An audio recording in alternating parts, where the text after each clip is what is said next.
नमस्कार। ज्योग्राफ़ी की सीरीज़ में हम लोग आज देखेंगे एक टॉपिक ज्योग्राफ़ी में, specially MA third semester population geography से ये टॉपिक है। इस टॉपिक का नाम है Marxist geography of population growth. तो हम देखेंगे कि पॉपुलेशन ग्रोथ की मार्क्सिस्ट थ्योरी कौन सी है। इसको जानने से पहले हम ब्रीफली देखेंगे कि एक वीडियो हम लोग बनाएंगे हम लोग माल्थस की थ्योरी पर भी, लेकिन माल्थस की थ्योरी में थोड़ा सा ब्रीफली जान लेंगे तब इसको समझना और आसान हो जाएगा। उसके बेसिक प्रीमाइसेस जानेंगे। तो माल्थस एक यूरोप के या फिर बोल सकते हैं कि ब्रिटेन के एक बड़े इकोनॉमिस्ट थे और अपने टाइम के सोशल साइंटिस्ट थे। इनका ये मानना था कि किसी भी जगह पर, किसी भी प्लेस पे जो पॉपुलेशन ग्रोथ होती है वो डिपेंड करती है वहाँ पर रिसोर्सेज की अवेलेबिलिटी पर। अगर रिसोर्स की अवेलेबिलिटी सफिशिएंट रहेगी तो पॉपुलेशन ग्रोथ बढ़ेगा, और जब रिसोर्स की अवेलेबिलिटी डिक्लाइन कर जाएगी तो पॉपुलेशन ग्रोथ डिक्लाइन कर जाएगा। इनका ये मानना था कि किसी भी सोसाइटी में जो पॉपुलेशन का ग्रोथ होता है वो एक्सपोनेंशियल होता है। पॉपुलेशन 1 से 2 जाती है, 2 से 4 जाती है, 4 से 8 जाती है। इस प्रकार से पॉपुलेशन का ग्रोथ होता है। जबकि जो फूड रिसोर्सेस होते हैं उनका ग्रोथ जो होता है वो अर्थमेटिक होता है। 1 हो गया, 2 हो गया, 3 हो गया। तो सोसाइटी जनरली क्या होता है, माल्थस एक बहुत पैसिमिस्टिक स्कॉलर्स थे पॉपुलेशन ग्रोथ और सोशियो इकोनॉमिक डेवलपमेंट को लेकर। इनका ये मानना था कि जो फूड रिसोर्सेस होते हैं वो स्लगिश या अर्थमेटिक मीन से प्रोग्रेस करते हैं, जबकि पॉपुलेशन क्या है काफ़ी तेज़ी से बढ़ता है। एक पीरियड ऐसा आता है जहाँ पर पॉपुलेशन जो होता है, पॉपुलेशन रिसोर्स पे प्रेशर बनने लगती है। इसे पॉपुलेशन प्रेशर स्टेज कहा जाता है। और इस टाइम में क्या होता है, किसी प्रकार का पॉजिटिव या positive check, calamity, famine, scarcity of resources का क्या होता है, पॉपुलेशन फिर डिक्लाइन कर लगती है। तो इनका यही मानना था कि किसी भी सोसाइटी में जो पॉपुलेशन ग्रोथ होता है, पॉपुलेशन ग्रोथ वहाँ पर उपस्थित रिसोर्सेज की अवेलेबिलिटी पर निर्भर करता है। इनका ये मानना था कि रिसोर्स अवेलेबिलिटी एक डोमिनेंट और डिटर्मिनेंट फैक्टर है कि किस जगह पर पॉपुलेशन ग्रोथ का सिनेरियो कैसा होगा। तो मार्क्स ने इनकी थ्योरी को क्रिटिसाइज़ किया और मार्क्स ने एक थ्योरी दिया पॉपुलेशन ग्रोथ की, जिसे मार्क्सिस्ट थ्योरी कहा जाता है। ये जानना होगा कि मार्क्स ने कोई अलग से सेपरेट और इंडिविजुअल थ्योरी नहीं दिया था पॉपुलेशन ग्रोथ पे। रादर मार्क्स का जो हिस्टोरिकल मटेरियलिज्म था या scientific theory of human history था, जैसे मटेरियल हिस्टोरिज्म कहा जाता था, उस थ्योरी में जो सोसाइटी को, सोशल ऑपरेशंस को, क्लास कन्फ्लिक्ट को समझाने या कैपिटलिस्टिक नेचर ऑफ सोसाइटी को समझने और समझाने के कंटेक्स्ट में उन्होंने कैसे जो क्लास कन्फ्लिक्ट होता है, जो कैपिटलिस्टिक मोड ऑफ प्रोडक्शन होता है, उस कैपिटलिस्टिक मोड ऑफ प्रोडक्शन का पॉपुलेशन ग्रोथ, पॉपुलेशन डेवलपमेंट पे क्या इम्पैक्ट पड़ता है, उसी सिनेरियो में इन्होंने समझाया कि पॉपुलेशन ग्रोथ क्या होता है। तो मार्क्स ने पॉपुलेशन ग्रोथ की अलग थ्योरी नहीं दिया था, बल्कि उन्होंने एक टर्म दिया था रिजर्व्ड आर्मी, या फिर जिसे हम दूसरे टर्म्स में बोल सकते हैं कि इन्होंने एक रिजर्व्ड आर्मी, या दूसरे शब्दों में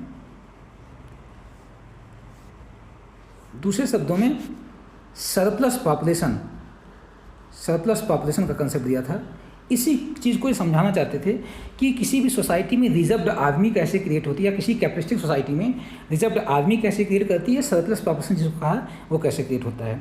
तो इस प्रकार से ये थ्योरी ऑफ सरप्लस पॉपुलेशन है, कैसे जो कैपिटलिस्ट क्लास प्रॉफिट या सरप्लस वैल्यू क्रिएट करने के प्रोसेस में एक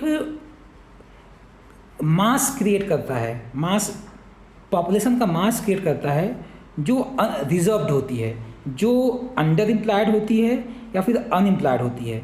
इसका मेन काम क्या होता है कि मार्केट में, जो कैपिटलिस्टिक मार्केट है, वहाँ पर वेज प्राइस को रिड्यूस करना। अभी एक एक करके हम लोग समझेंगे, लेकिन सिंपल से यही करना था कि ये इनकी कोई सेपरेट थ्योरी नहीं है। इनकी थ्योरी रादर सरप्लस पॉपुलेशन या रिजर्व आर्मी को एक्सप्लेन करने की एक थ्योरी थी, जो इन्होंने जो एक कैपिटलिस्टिक सोसाइटी और उसके इम्पैक्ट को समझाते हुए दर्शाया था।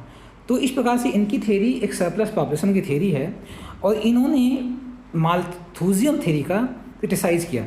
माल्थुसियन थ्योरी को क्रिटिसाइज़ करने के इनकी प्रीमाइसेस क्या थे, इनका ये मानना था कि जो स्टारवेशन होता है किसी सोसाइटी में, जैसे कि जो पॉजिटिव चेक की बात किया था, माल्थस ने पॉजिटिव चेक की बात किया था। कुछ चेक ऐसे होते हैं जो फार ग्रांटेड होते हैं, जो नेचर लाती है, वो ह्यूमन के कंट्रोल, ह्यूमन के कमांड में नहीं होता। जैसे फैमिन हो गया, ड्रॉट हो गया, कोई डिजास्टर हो गया, या स्टारवेशन हो गया, ये सब चीज़ें पॉजिटिव टेक्स्ट करी जाती हैं। तो स्टारवेशन जो है, इनका ये मानना था कि जो स्टारवेशन होता है, स्टारवेशन इसलिए नहीं होता है, सोसाइटी में पॉपुलेशन बढ़ जाती है, फर्टिलिटी रेट बढ़ जाती है, उसके परिणाम स्वरूप वहाँ पर पॉपुलेशन ज़्यादा हो जाती है। पॉपुलेशन बढ़ने से रिसोर्स पर प्रेशर नहीं आता है, या पॉपुलेशन बढ़ने से क्या होता है कि स्टारवेशन की सिचुएशन नहीं आती है, बल्कि ना इनका ये मानना है कि स्टारवेशन एक सोशल और इकोनॉमिक प्रोसेस है, सोशल और इकोनॉमिक प्रोडक्ट है कैपिटलिज्म का। इनका ये मानना था कि चूँकि ये कैपिटलिस्टिक सोसाइटी में जो रिसोर्स होते हैं, रिसोर्स का प्रोडक्शन हिंडर्ड नहीं होता है, बल्कि रिसोर्स का जो डिस्ट्रीब्यूशन होता है वो अनइवन होता है। तो एक क्लास होता है जिसके पास पूरी ओनरशिप होती है रिसोर्स पर, जो फैक्टर्स ऑफ प्रोडक्शन के इकोनॉमी में होते हैं, और इसके रिजल्टेंट जो प्रोड्यूस या प्रोडक्ट प्रोड्यूस किए जाते हैं, उन सब पर कंट्रोल किसी एक क्लास का होता है, जिसे कैपिटलिस्ट क्लास कहा जाता है। जबकि एक हैव नॉट क्लास होता है, जिसे बोला जाता है वर्किंग क्लास। वो केवल क्या करता है, चीज़ों को प्रोड्यूस करता है और कैपिटलिस्ट क्लास को सौंप देता है उस कुछ सैलरी या कुछ वेज के बदले में। और ये मतलब जो रिसोर्स होता है इकोनॉमी में, इंक्लूडिंग फूड रिसोर्सेज, उस पर किसी एक पर्टिकुलर क्लास, जिसे कैपिटलिस्ट क्लास कहा जाता है, उसका डोमिनेंस होता है। इसके परिणाम के स्वरूप क्या होता है कि एक अनइक्वल डिस्ट्रीब्यूशन ऑफ रिसोर्सेज होता है, और ये अनइक्वल डिस्ट्रीब्यूशन जो कैपिटलिस्ट क्लास होता है, उसके कैपिटल एक्यूमुलेशन के प्रोसेस से जनरेट होता है। तो इस स्कार्सिटी अंडर प्रोडक्शन का रिजल्ट नहीं है, बल्कि अनइक्वल डिस्ट्रीब्यूशन ऑफ रिसोर्सेज का रिजल्ट होता है, ये समझाते हैं। इनका ये मानना है कि सोसाइटी हमेशा डिवाइडेड होती है वर्किंग क्लास के बीच में और कैपिटलिस्ट क्लास के बीच में। जो रिसोर्स होते हैं, रिसोर्स पर ओनरशिप किसकी होती है, कैपिटलिस्ट क्लास पे। इवन कैपिटलिस्ट क्लास के जो वर्किंग क्लास है, इसके लेबर पर, लेबर मतलब लेबर यहाँ पर एक कमोडिटी के फॉर्म में लिया जाता है कि वो जो लेबर सप्लाई करता है, किसी इंडस्ट्री में, किसी फर्म में, किसी उद्योग में जाकर काम करता है, तो काम के बदले में अपना काम क्या होता है कि कोई काम करता है मतलब अपना लेबर सेल करता है, और उसके बदले में कुछ उसको वेज करता है। इस लेबर वैल्यू पर, इस लेबर पर भी वेज पे करके कैपिटलिस्ट क्लास कंट्रोल करता है। तो इस प्रकार से इनका यही मानना था कि एक सोसाइटी हमेशा डिवाइडेड होती है, कैपिटलिस्ट सोसाइटी हमेशा डिवाइडेड होती है वर्किंग क्लास में, जिसकी पॉपुलेशन तो बहुत ज़्यादा होती है, लेकिन इनकी ओनरशिप ऑफ रिसोर्सेज बहुत कम होती है। दूसरा कैपिटलिस्ट क्लास होती है जिनकी पॉपुलेशन कम होती है, लेकिन मोस्ट ऑफ द रिसोर्सेज जो किसी इकोनॉमी में होते हैं या कंट्री में होते हैं, उन पर इनका कंट्रोल होता है। तो इनका ये मानना था पॉपुलेशन ग्रोथ जो है, पॉपुलेशन ग्रोथ सोसाइटी और इकोनॉमिक सिस्टम का ऑर्गेनाइजेशन डेवलप होता है। सोसाइटी जो है उसका सोशल और इकोनॉमिक ऑर्गेनाइजेशन कैसा है। जैसे कैपिटलिस्टिक सोसाइटी में क्या होता है कि जो ऑर्गेनाइजेशन ऑफ सोसाइटी होता है, उसमें एक वर्किंग क्लास होता है और एक कैपिटलिस्ट क्लास होता है। कैपिटलिस्ट क्लास का पूरे वेल्थ पर कंट्रोल होता है, और जब पूरे वेल्थ और पूरे रिसोर्स पर कंट्रोल होता है, और इसके फलस्वरूप क्या होता है कि जो रिसोर्सेस होते हैं उसका अनइक्वल डिस्ट्रीब्यूशन होता है। तो इनका ये मानना था। तो इनका ये मानना है कि जो पॉपुलेशन की प्रॉब्लम है, मार्क्स का ये मानना था जो पॉपुलेशन की प्रॉब्लम है वो ओवर पॉपुलेशन से नहीं है, बल्कि जो रिसोर्स पर लिमिट लगाई जाती है स्पेशली कैपिटलिस्ट क्लास द्वारा, वो है। तो इनकी थ्योरी एक जनरल थ्योरी ऑफ कम्युनिज्म है। इनका ये मानना है कि कैपिटलिस्टिक क्लास में ओवर पॉपुलेशन की या पॉपुलेशन ग्रोथ की प्रॉब्लम होती है जब जैसे सोसाइटी सोशलिस्ट स्टेज में पहुंचती है, जैसे कम्युनिस्ट स्टेज में पहुंचती है, तो ये ओवर पॉपुलेशन या पॉपुलेशन प्रॉब्लम कम होती जाती है। तो इनकी जो थ्योरी है ये एक साइंटिफिक इंटरप्रिटेशन है कि ह्यूमन की हिस्ट्री कैसे इवॉल्व होती है, पॉपुलेशन डायनेमिक्स एक ट्राइबल सोसाइटी में कैसे होता है। इनका ये मानना है कि ट्राइबल सोसाइटी में पॉपुलेशन बहुत बैलेंस्ड होता है, और बैलेंस्ड इसलिए होता है कि कोई वहाँ पर कंसेप्ट ऑफ सरप्लस आर्मी नहीं होती है, वहाँ पर सरप्लस पॉपुलेशन भी नहीं होती। क्यों? क्योंकि जो रिसोर्सेस होते हैं उनका डिस्ट्रीब्यूशन बहुत होमोजीनस होता है। हर किसी के पास जो factors of production, land, labour, capital होता है, हर किसी की उस पर एक शेयर्ड ओनरशिप होती है या एक कॉमन ओनरशिप होती है।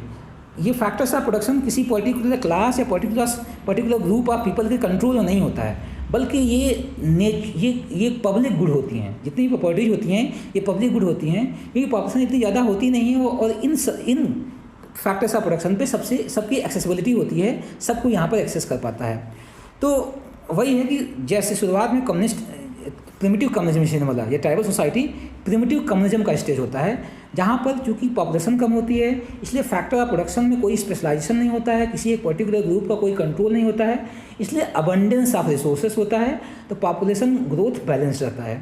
जैसे जैसे सोसाइटी कैपिटलिस्टिक होती जाती है तो रिसोर्स पर क्या होता है, कंट्रोल होता है किसी एक पर्टिकुलर क्लास का, किसी एक पर्टिकुलर ग्रुप का। इससे unequal distribution of resource create होता है, जिससे पॉपुलेशन डायनेमिक्स इम्पैक्टेड होती है। जो वर्किंग क्लास होता है अपने हैंड्स को बढ़ाने के लिए कि एक घर में अगर 10 बच्चे होंगे, अगर 8-8 रुपये भी कमाएंगे, एक मिनिमम वेज भी कमाएंगे, तो क्या होगा कि जो नेट इनकम होगी या टोटल इनकम जो किसी एक फैमिली की होगी वो बढ़ जाएगी। इस उद्देश्य का होता है पॉपुलेशन ग्रोथ बढ़ता जाता है कैपिटलिस्ट सोसाइटीज़ में, इनका ये। और जैसे socialistic mode of production start होता है या सोशलिस्टिक गवर्नमेंट सोसाइटी का स्टेज आता है, तो उस स्टेज में क्या होता है कि फिर से गवर्नमेंट कोशिश करती है कि कॉमन ओनरशिप लाया जाए, जैसे कलेक्टिवाइजेशन या कम्यून बनाकर या कोऑपरेटिव सोसाइटी स्टैब्लिश करके। और दूसरा टैक्सेशन सिस्टम से क्या होता है, जो वेल्दी क्लास होता है उसे टैक्स किया जाता है, और जो टैक्स्ड वेल्थ होता है उसको पुअर में और जो वर्किंग क्लास होता है उसमें डिस्ट्रीब्यूट किया जाता है। तो ये होता है। और जैसे कम्युनिज्म आता है, कम्युनिज्म भी एक वही स्टेज पे एक हाइपोथेटिकल सिचुएशन है या एक यूरोपियन कंसेप्ट है। कम्युनिज्म में ये माना जाता है कि जो फैक्टर्स ऑफ प्रोडक्शन पे ओनरशिप होती है वो फिर से एक कम्युनिटेरियन हो जाती है, मतलब पूरी कम्युनिटी का उस पर ओनरशिप होता है। फैक्टर ऑफ प्रोडक्शन पर किसी एक वर्ग का आधिपत्य नहीं होता है, बल्कि फैक्टर्स ऑफ प्रोडक्शन हर कोई अपने यूज़ के हिसाब से, अपने नीड्स के हिसाब से उस पर कंट्रोल होता है। इसलिए पॉपुलेशन ग्रोथ क्या होता है, डिमिनिश कर जाती है और बैलेंस पॉपुलेशन देखी जाती है। तो इस प्रकार से ह्यूमन हिस्ट्री का एक साइंटिफिक इंटरप्रिटेशन ये थ्योरी प्रस्तुत करता है। अगला कि ये थ्योरी कहाँ से डिराइव होती है। ये थ्योरी 2 वर्क्स, एक कम्युनिस्ट मैनिफेस्टो और दास कैपिटल, मार्क्स के 2 वर्क से, 2 रचनाओं से, 2 वर्क से ये डिराइव होती है। इनका ये कोई पॉपुलेशन, जैसा बताया कि पॉपुलेशन ज्योग्राफी कोई थ्योरी नहीं है, रादर ये सरप्लस प्रोडक्शन के प्रोसेस में जो सरप्लस पॉपुलेशन क्रिएट होती है उसकी थ्योरी है। तो इनका ये मानना है कि जो सोसाइटी होती है उसका ऑर्गेनाइजेशन ऐसा होता है कि सोसाइटी में 2 क्लास होते हैं, एक रिच क्लास होता है, एक पुअर क्लास होता है या वर्किंग क्लास होता है। रिच क्लास को कैपिटलिस्ट क्लास कहा जाता है, उनका कंट्रोल होता है सभी फैक्टर्स ऑफ प्रोडक्शन पे, फैक्टर लेबर, कैपिटल, टेक्नोलॉजी, इन पे, लैंड हो गया, इन पे इसका कंट्रोल होता है। और जो रिलेशंस ऑफ प्रोडक्शंस होते हैं कि लेबर और वर्कर के बीच में कैसा रिलेशन होगा, इस पर गवर्नमेंट का कंट्रोल होना चाहिए। लेकिन चूंकि एक कैपिटलिस्टिक इकॉनमीज़ में जो गवर्नमेंट पॉलिसीज़ होती हैं वो सब ड्रिवन होती हैं कैपिटलिस्टिक मोटिव से, इसलिए गवर्नमेंट भी as a capitalist class behave करती है। जो रिलेशंस ऑफ प्रोडक्शंस होते हैं, जो relations of the factors of productions होते हैं, लेबर, कैपिटल और टेक्नोलॉजी के बीच में रिलेशनशिप होता है, उसका मुख्य उद्देश्य होता है कैपिटलिस्टिक क्लास को सरप्लस वैल्यू दे या प्रॉफिट जनरेट करे। तो एक ऑर्गेनाइजेशन में एक ग्रुप ये होता है। दूसरा ग्रुप होता है वर्किंग क्लास, जो क्या होता है कि अपने लेबर को एक वैल्यू या एक कमोडिटी के फॉर्म में मार्केट में सेल करता है। वो वर्कर के पास जाता है, बोलता है कि हमें जॉब दीजिए, ये हम 4 घंटे 10 घंटे लेबर करेंगे और आप हमें दिस सम ऑफ वेज हमें दें। तो वेज को भी डिटरमाइन वहाँ का कैपिटलिस्ट क्लास करता है। तो इस प्रकार से लेबर जो होता है, अपने जो वर्किंग क्लास होता है वो अपने लेबर को सेल करता है, उसके बदले में उसको कोई प्राइस मिलती है जिसे हम लोग वेज प्राइस बोलते हैं। ओनरशिप नहीं मिलती है, ओनरशिप अलग चीज़ होती है, प्राइस अलग होती है। प्राइस इसलिए मिलती है क्योंकि वो सर्विस प्रोवाइड करता है। ओनरशिप जो इसके लेबर से प्रोडक्ट प्रोड्यूस होता है वो प्रोडक्ट पे पूरी ओनरशिप होती है कैपिटलिस्ट क्लास की। इसीलिए बताता है कि एलिनेशन फ्रॉम प्रोडक्ट होता है। लेबर तो प्रोडक्ट प्रोड्यूस करता है लेकिन उस पर उसका कोई स्वामित्व तो नहीं होता है। तो इस प्रोसेस में इन्होंने थ्योरी, इन सब थ्योरेटिकल प्रपोजिशंस में उन्होंने इस थ्योरी को प्रोड्यूस किया। तो अगर हम इस थ्योरी पे आते हैं तो ये थ्योरी जो है पॉपुलेशन ज्योग्राफी की, ये डील करती है हिस्टोरिकल मटेरियलिज्म, कैसे हिस्टोरिकली इकोनॉमिक सिनेरियो चेंज हुआ है, मटेरियल सिनेरियो चेंज हुआ है, वहाँ पर कैसे जो वेल्थ है, मटेरियल है, उसके डिस्ट्रीब्यूशन अरेंजमेंट में क्या चेंजेज आती है। शुरुआत में प्रिमिटिव सोसाइटी होती है तो वेल्थ का डिस्ट्रीब्यूशन या मटेरियल का डिस्ट्रीब्यूशन बहुत होमोजेनस होता है, हर किसी का जो मटेरियल है या वेल्थ है उस पर स्वामित्व होता है। जैसे कैपिटलिस्ट क्लास में आते हैं तो एक छोटा सा तबका बड़े पूरे वेल्थ पर उसका कंट्रोल होता है और इस प्रकार से अनइवन डिस्ट्रीब्यूशन ऑफ रिसोर्स की प्रॉब्लम स्टार्ट हो जाती है। तो इनकी ये थ्योरी कैसे इकोनॉमिक स्ट्रक्चर मतलब कि जो capitalistic system of mode of production है वो क्लास रिलेशन को प्रोवाइड करता है। लेबर क्लास और रिलेशन और वर्किंग क्लास और कैपिटलिस्ट क्लास में क्या रिलेशनशिप होता है, इसके प्लस डेमोग्राफिक ट्रेंड कैसे होता है, कैसे पॉपुलेशन बढ़ती या घटती है with changing relationship between factors of production. Working class और कैपिटलिस्ट क्लास में लेबर का, कैपिटल का, टेक्नोलॉजी का क्या इम्पैक्ट पड़ता है, पॉपुलेशन ग्रोथ और पॉपुलेशन डायनेमिक्स पे क्या इम्पैक्ट पड़ता है, इस चीज़ को ये थ्योरी एसेस करती है। तो इनके कुछ एजम्पशंस हैं। इनका ये मानना है कि जो कैपिटलिस्टिक सोसाइटी होती है वहाँ पर क्या होता है, जो मोड ऑफ प्रोडक्शन होता है वो कैपिटलिस्टिक मोड ऑफ प्रोडक्शन होता है। कैपिटलिस्टिक मोड ऑफ प्रोडक्शन में लेबर क्या होता है, लेबर मतलब जो इंडिविजुअल या उसकी ह्यूमन वैल्यूज़ नहीं होती है, रादर लेबर एक कमोडिटी काम करता है जो अपनी लेबर को सेल करता है, उसके बजाय उसको कुछ वेज प्राइस मिलती है। दूसरा चीज़ बोलते हैं कि कंटिन्यूसली ऐसी सोसाइटीज़ में एक क्लास स्ट्रगल एग्जिस्ट करता है वर्किंग क्लास के बीच में और कैपिटलिस्टिक क्लास में। दूसरी चीज़ इनका ये मानना कि पावर्टी क्या है कि वो unequal distribution of resources generate होती है, न कि ओवर प्रोडक्शन से। ये इनके कुछ एजम्पशंस थे। तो इन्होंने कुछ कंसेप्ट दिया, जैसे कि इनके जो प्रिंसिपल्स थे वो समझाते हैं लेबर थ्योरी ऑफ, इन्होंने अपने इस पॉपुलेशन की थ्योरी में लेबर थ्योरी ऑफ वैल्यू की बात किया है। इनका ये मानना है कि लेबर जो होता है या जो इंडिविजुअल्स होते हैं, जो वर्किंग क्लास होता है, वो क्या होता है सोसाइटी में, इकोनॉमी में जो नीड्स होती हैं उन नीड्स को फुलफिल करने के लिए एक सर्विस प्रोवाइड करता है या एक लेबर प्रोवाइड करता है। और लेबर वो क्या करता है, उसे कुछ वैल्यू करती है, value in form of ways price generate करती है। दूसरा इनका कंसेप्ट है कंसेप्ट ऑफ कैपिटल एक्यूमुलेशन। इनका ये मानना है कि जो कैपिटलिस्ट क्लास होती है वो प्रॉफिट मैक्सिमाइजेशन के लिए कंटिन्यूसली कैपिटल एक्यूमुलेशन करती है। कैपिटल एक्यूमुलेशन क्या होती है कि वो टेक्नोलॉजी में कैपिटल पे इन्वेस्ट करती है, जहाँ से ये कोशिश करते हैं कि ज़्यादा से ज़्यादा रिटर्न लाया जाए, लेबर को कम से कम वेज किया जाए, मार्केट प्राइस ज़्यादा से ज़्यादा डिटरमाइन किया जाएगा, और जिससे जो प्राइस और लेबर कॉस्ट के बीच में जो गैप होता है, जो डिफरेंस आता है, वो डिफरेंस क्या होता है, कैपिटल एक्यूमुलेशन होता है। तो जो लेबर क्लास होता है वो कैपिटल एक्यूमुलेशन के जरिए कंटिन्यूअस मिनिमम प्राइस पे करना, मिनिमम वेज प्राइस पे करना लेबर क्लास को, और मैक्सिमम हाई प्राइस चार्ज करना जो प्रोडक्ट का, इससे वो सरप्लस वैल्यू जनरेट करता है, इसे कैपिटल एक्यूमुलेशन कहा जाता है। और इस कैपिटल एक्यूमुलेशन से क्या होता है कि ये प्रॉफिट जनरेट करता जाता है, और इस पूरे प्रोसेस जरिए वो लेबर हेल्थ, लेबर स्किल को एक्सप्लॉइट करता है और उसको मटेरियल बेनिफिट में ट्रांसलेट करता है, और अपने मटेरियल बेनिफिट में वो ट्रांसलेट करता है। तो ये थ्योरी, ये दूसरा कंसेप्ट था कैपिटल एक्यूमुलेशन। तीसरा ये जो कंसेप्ट इनका यहाँ पर यूज में आता है वो सरप्लस वैल्यू का। सरप्लस वैल्यू वही होता है कि जो प्राइस कोई भी कैपिटलिस्ट क्लास जो चीज़ प्रोड्यूस कर रहा है माइनस लेबर कॉस्ट कितना दे रहा है, इसके डिफरेंस जो आता है वो सरप्लस वैल्यू होती है किसी कैपिटलिस्ट क्लास का, और यही सरप्लस वैल्यू क्या होता है कि उसको प्रॉफिट देता है। तो इनकी ये थ्योरी थी। तो एक्सप्लेनेशन अगर आते हैं कि ये कैसे प्रोसेस स्टार्ट होता है, तो इनका ये मानना है कि जो कैपिटलिस्ट सोसाइटीज़ होती हैं वो कैपिटलिस्ट सोसाइटी कंटिन्यूसली क्या होती हैं कि वो एक reserved army of labour create करती हैं।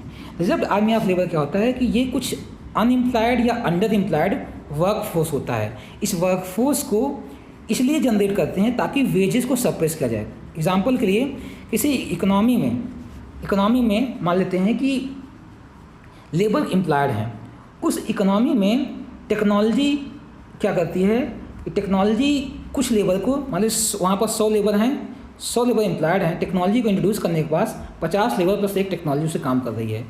तो जो 50 लेबर पहले 100 थी, जो 50 एक्स्ट्रा हुई, इसी को बोला जाता है कि रिजर्व आर्मी है।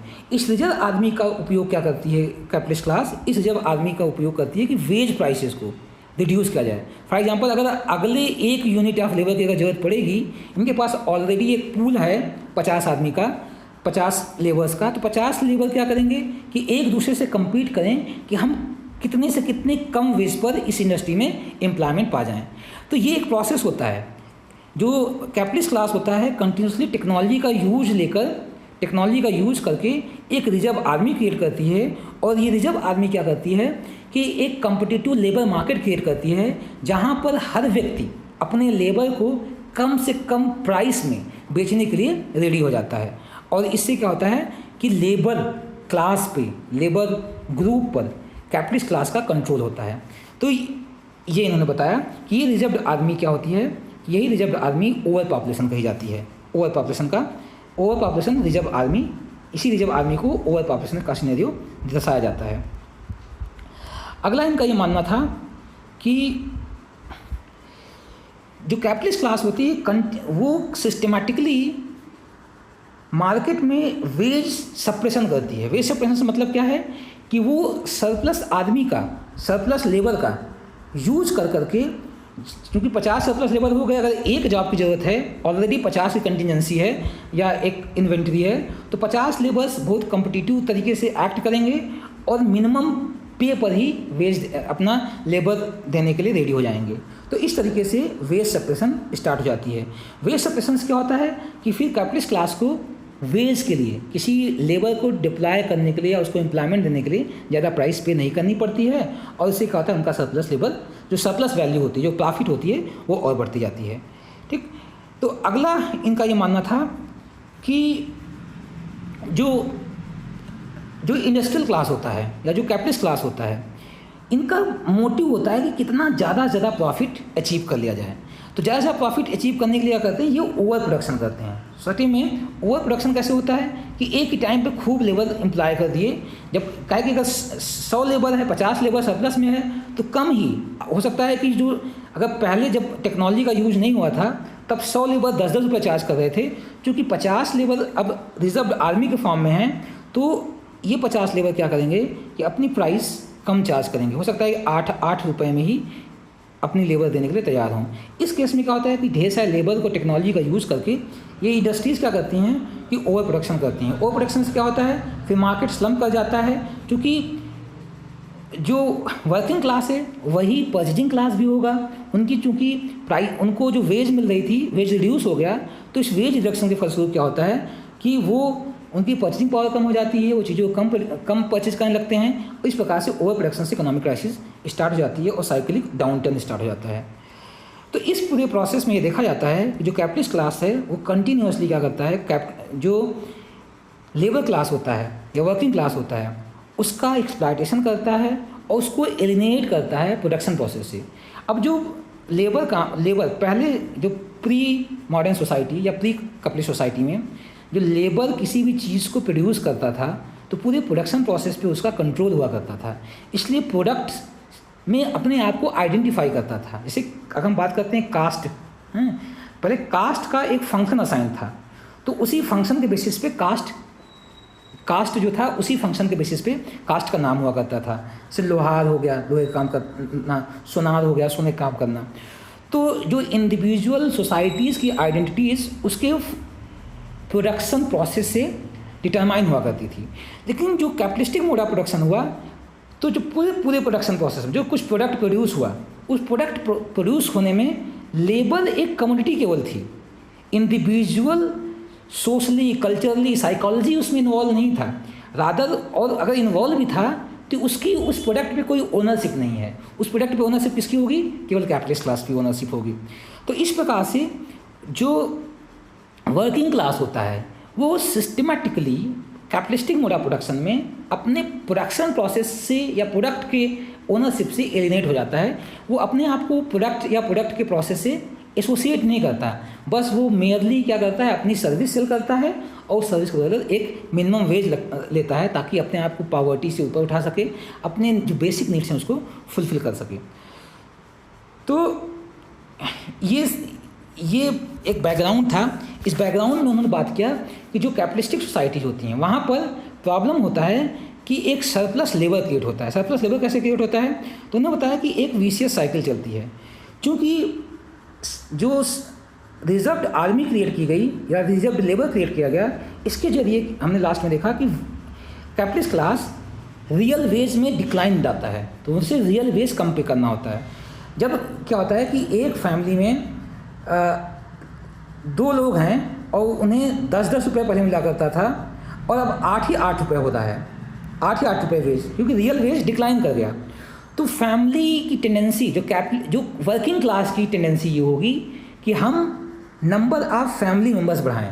मतलब उस सोसाइटी में क्या होगा, वर्किंग क्लास सोसाइटी में क्या होगा, फर्टिलिटी रेट बढ़ेगी, ताकि काफ़ी ज़्यादा से ज़्यादा हैंड्स मिल सकें। अगर 4 लोग रहेंगे तो 8-8 रुपये, भले की वेज कम हो गई है, 8-8 रुपये करके तो फैमिली में 24 रुपये आएंगे। अगर 2 ही लोग रहेंगे तो 8-8 रुपये 16 ही रुपये आ रहे हैं।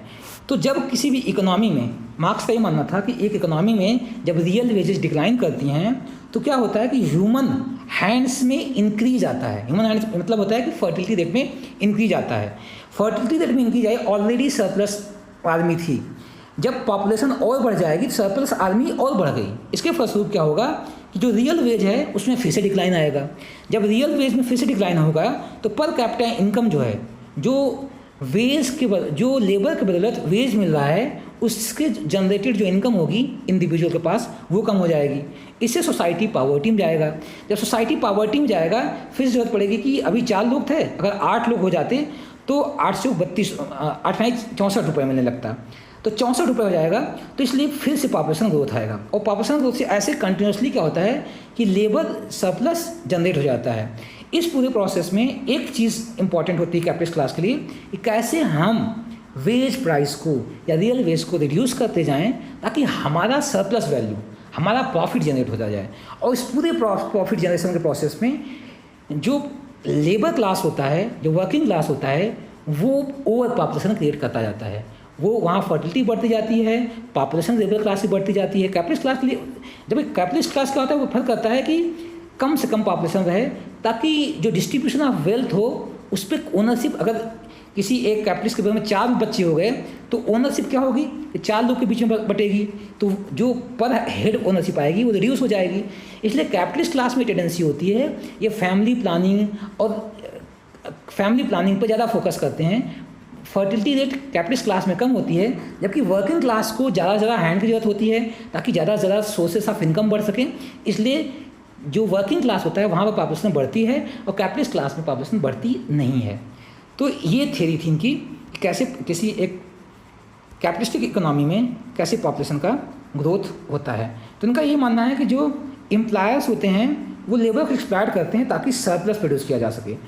तो इकोनॉमी में 2 कंटिन्यूस प्रोसेस चलते रहते हैं। जो कैपिटलिस्ट क्लास है उसको सरप्लस प्रॉफिट चाहिए या सरप्लस वैल्यू चाहिए, प्राइस मैक्सिमाइज करके और लेबर कॉस्ट कम करके, मतलब कम वेज पे करके सरप्लस। और वर्किंग क्लास को चूँकि एक मिनिमम फैमिली इनकम इंश्योर करने के लिए फैमिली में नंबर ऑफ़ मेंबर की संख्या बढ़ानी पड़ती है ताकि ज़्यादा से ज़्यादा हैंड्स ऑफ इनकम के सोर्सेज बढ़ सकें। जब इनकम के सोर्स बढ़ सकेंगे तो वो फैमिली सस्टेन कर पाएगी। इस पूरे सिलसिले में क्या होता है कि जो फैमिली होती है वो पॉपुलेशन को, जो वर्किंग क्लास होता है वो पॉपुलेशन को बढ़ाने पर फोकस करता है। तो ये थ्योरीज थी मार्क्स की थ्योरी। ये कैसे एक इकोनॉमी जो होती है वो डिवाइडेड होती है कैपिटलिस्ट क्लास में और दूसरा वर्किंग क्लास में। कैपिटलिस्ट क्लास का मेन मोटो ये होता है कि हमें सरप्लस प्रोड्यूस करना है। सरप्लस प्रोड्यूस करने के प्रोसेस में क्या होता है, कैपिटलिस्ट क्लास वेज को रिड्यूस करता जाता है। जब वेज को रिड्यूस करता जाता है तो जो वर्किंग क्लास होता है, वर्किंग क्लास कोशिश करती है कि हमारे उसकी फैमिली में मेंबर्स की संख्या बढ़ती जाए ताकि नंबर ऑफ़ हैंड्स बढ़ जाएंगे तो सोर्स ऑफ इनकम बढ़ती जाएगी। इस प्रकार से वर्किंग क्लास का पॉपुलेशन बढ़ता जाता है, जबकि कैपिटलिस्ट क्लास में पॉपुलेशन लगभग स्टैग्नेंट रहता है।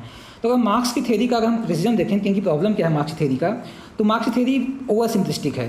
ये कुछ ज़्यादा ही डिटर्मिनिस्टिक हो जाते हैं इकोनॉमी को लेकर, और इनका ये मानना होता है कि ये बहुत ओवर सिंपलिस्टिक है। ये पॉपुलेशन डायनेमिक्स केवल रिसोर्स के डिस्ट्रीब्यूशन से, रिसोर्स अवेलेबिलिटी का फैक्टर को इन्होंने इग्नोर किया, जिन्होंने क्रिटिसाइज किया था माल्थस को। ये बोलते हैं कि बस मेन प्रॉब्लम ये है, मेन प्रॉब्लम लाई करती है रिसोर्स के ओनरशिप और डिस्ट्रीब्यूशन पे। दूसरा चीज़ ये जो बात करते हैं कि आगे ऐसा होगा कि कन्फ्लिक्ट होगा और ये कैपिटलिस्ट सिस्टम कोलैप्स कर जाएगा, जबकि टेंडेंसी देखी गई वर्ल्ड वाइड, चाहे चाइना और रसिया, ये सब इकोनॉमिक मोड ऑफ प्रोडक्शन इनका कैपिटलिस्ट ही है। ये भले कि इनका जो मोटो होता है सोशल ऑब्जेक्टिव, इकोनॉमिक ऑब्जेक्टिव इनका होता है कि ये सोशलिस्ट हैं, लेकिन वेरी मोड ऑफ प्रोडक्शन इनके क्या हैं, कैपिटलिस्टिक हैं। दूसरी चीज़ इनका ये मानना है कि कैपिटलिज्म का रोल होता है पॉपुलेशन ग्रोथ में। ये बहुत वेरीफाइबल, बहुत एविडेंस बेस्ड, बहुत प्रूफ नहीं होता है। जनरली दिखाया जाए जितनी कैपिटलिस्ट सोसाइटीज़ हैं वहाँ पर पॉपुलेशन ग्रोथ डिक्लाइन की है। अमेरिका हो गया, वेस्ट यूरोप हो गया, यहाँ पॉपुलेशन ग्रोथ डिक्लाइन की है, ना कि इंक्रीज की है। इनके हिसाब से जो कैपिटलिस्टिक सोसाइटीज़ है वहाँ पॉपुलेशन ग्रोथ तेजी से बढ़ती है, लेकिन ऐसा कोई एविडेंस सपोर्ट नहीं करता है। इसके अलावा चूँकि कैपिटलिस्टिक मोड ऑफ प्रोडक्शन जो सोशलिस्ट, ये सोशलिज्म और कम्युनिज्म को सपोर्ट करते हैं, तो इसलिए ये टेक्नोलॉजी के नेगेटिव एस्पेक्ट दिखाते हैं, ये नहीं दिखाते हैं कैसे टेक्नोलॉजी ने वे ऑफ लाइफ को अच्छा किया है और क्या है कि वे ऑफ लाइफ को अच्छा किया है, जिससे लोग ये प्रेफर कर रहे हैं कि फर्टिलिटी सोसाइटी में फर्टिलिटी टेक्नोलॉजी के एडवांसमेंट के साथ पॉपुलेशन डायनेमिक्स चेंज हुई है। लोग क्या करते हैं कि उनको अच्छी जॉब मिल रही है, अच्छा वेल्थ जनरेट हो रहा है, ओवरऑल जो वेल्थ जनरेशन है उसमें इंक्रीज आया है। तो ये innovation technology, role of technology का जो पॉपुलेशन डायनेमिक्स में इम्पैक्ट होता है उसको उन्होंने इग्नोर किया है। इसके अलावा मार्क्स कहीं पर कंजप्शन की बात नहीं करते हैं, कंजप्शन पैटर्न और डिमांड की बात नहीं करते हैं कि किसी जगह पर पॉपुलेशन इसलिए बढ़ती है जब क्या होता है कि कंजप्शन उनका फुलफिल ना हो पाए, उनका कंजप्शन फुलफिल ना हो पाए।